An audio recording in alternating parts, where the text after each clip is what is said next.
Test number 1 of the differential pressure sensor on the MY21 Musso.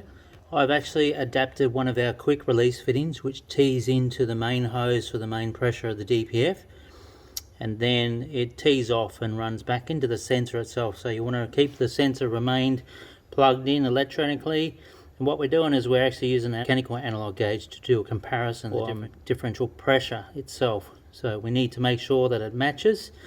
This can assist you to diagnose DPF faults. Quite commonly, differential pressure sensors do fail because of their elements they're exposed to. We then run the hose through the grill as per we do with a boost sensor. Often I get asked, how does these differential pressure sensors fail for the DPF? Well, here's one of the contributing factors: condensation from the exhaust system.